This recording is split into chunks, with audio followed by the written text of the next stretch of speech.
Good evening प्यारे बच्चों। NCERT MCQ series के इस वीडियो में आप सबों का बहुत स्वागत है। बच्चों, यहाँ पे हम लोग एनसीईआरटी के सभी चैप्टर्स का चैप्टर वाइज एमसीक्यू जो इम्पोर्टेंट एमसीक्यू हैं उनका डिस्कशन करेंगे और उनका जो सलूशन है वो भी आपको प्रोवाइड किया जाएगा।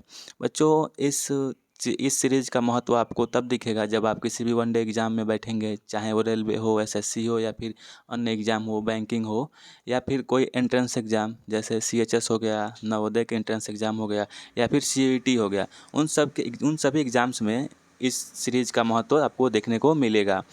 मैं आप लोगों को सजेस्ट करूंगा कि आप लोग इस सीरीज़ के पूरे वीडियोज़ को सही से वॉच करें ताकि आपकी पढ़ाई में कोई कमी ना रह जाए। यह सीरीज़ का एपिसोड 1 है जहां हम लोग क्लास 6 के ज्योग्राफी को स्टार्ट करने जा रहे हैं। इस वीडियो में हम लोग क्लास 6 की ज्योग्राफी का चैप्टर 1 जो अर्थ इन द सोलर सिस्टम है उसके जितने भी एमसीक्यू इम्पॉर्टेंट एमसीक्यू हो सकते हैं उनका डिस्कशन करेंगे। Let's start it. आज का जो फर्स्ट क्वेश्चन है वो है which is the closest celestial body to the earth, यानी कि पृथ्वी से सबसे नज़दीक आकाशीय पिंड कौन सा है। आपके ऑप्शंस हैं option A sun, option B Mars, option C moon, option D Venus. Correct answer is option C moon, यानी कि चंद्रमा।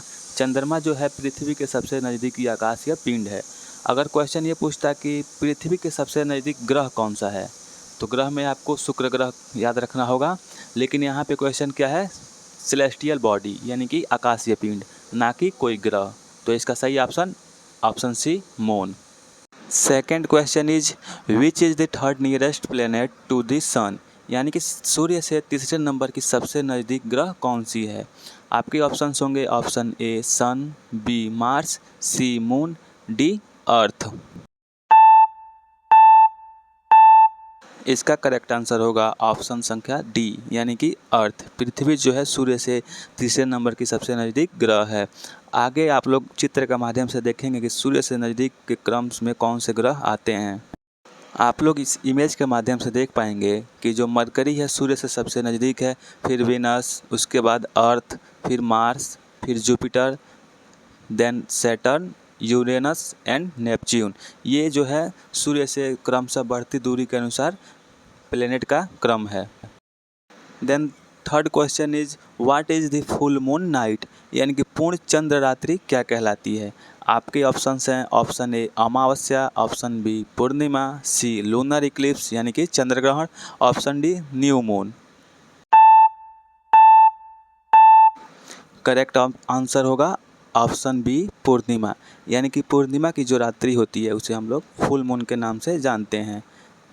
इस रात्रि को चंद्रमा पूर्ण दिखता है। इसके अपोजिट अमावस्या के रात्रि को चंद्रमा दिखता ही नहीं है, उस दिन पूरी तरह से बादल में अंधेरा छाया रहता है। Question number 4 is which planet is known as the Earth twins, यानी कि पृथ्वी की जुड़वा किस ग्रह को कहा जाता है। निम्न में से कौन सा ग्रह है जो पृथ्वी के जुड़वा के रूप में जाना जाता है। आपके ऑप्शंस होंगे option A Jupiter, B Mars, C Mercury, D Venus. इसका करेक्ट आंसर होगा ऑप्शन डी वीनस, यानी कि जो शुक्र ग्रह है वीनस है वो पृथ्वी की ट्विंस के रूप में जाना जाता है। इसके अलावा इसे पृथ्वी की भगनी, पृथ्वी की बहन, भोर का तारा या फिर संध्या का तारा, सांझ का तारा के नाम से भी जाना जाता है। Question number 5 which planet is the largest in the solar system, यानी सोलर सिस्टम में सबसे लंबा ग्रह कौन सा है। आपके ऑप्शन हैं option A Jupiter, option B Mars, C Mercury, D Venus.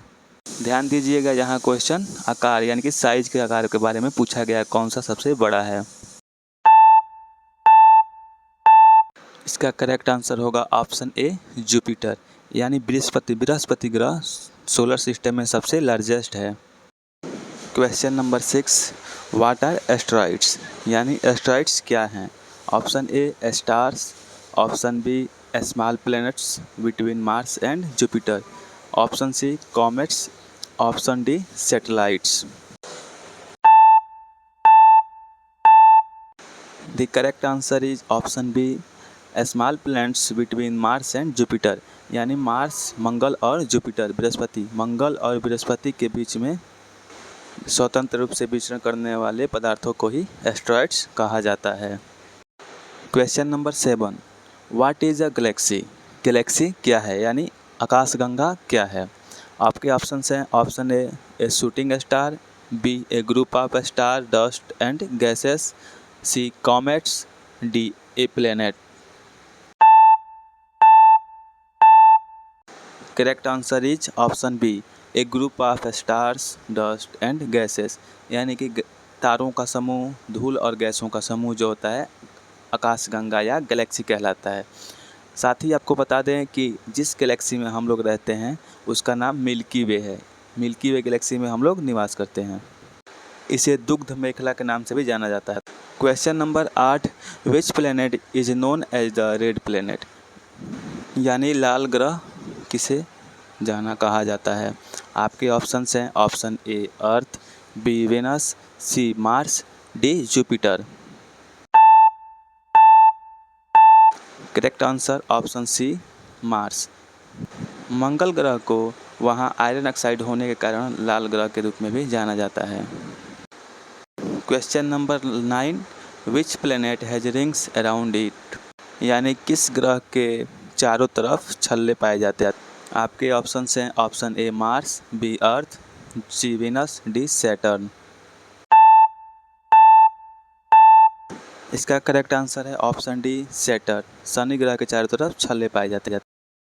Question number 10, which planet is known as the blue planet? It means नीले ग्रह के रूप में कौन से ग्रह को जाना जाता है? आपके ऑप्शंस होंगे, option A Mars, option B Earth, option C Venus and D Saturn. इसका करेक्ट आंसर होगा ऑप्शन बी अर्थ, यानी पृथ्वी को नीले ग्रह के रूप में भी जाना जाता है, जिसका मुख्य कारण है पृथ्वी के सरफेस पे यानी पृथ्वी के धरातल पे लगभग 70% से ज़्यादा पानी का पाया जाना। क्वेश्चन नंबर 11, आप लोगों को कमेंट करके आंसर देना होगा इसका। इस क्वेश्चन है, how many planets are there in the solar system?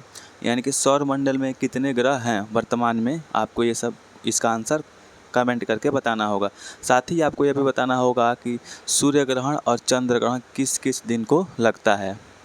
Video में यहाँ तक बने रहने के लिए धन्यवाद। आगे के सीरीज़ को भी इसी तरह पूरा का पूरा वॉच करिएगा। Thank you.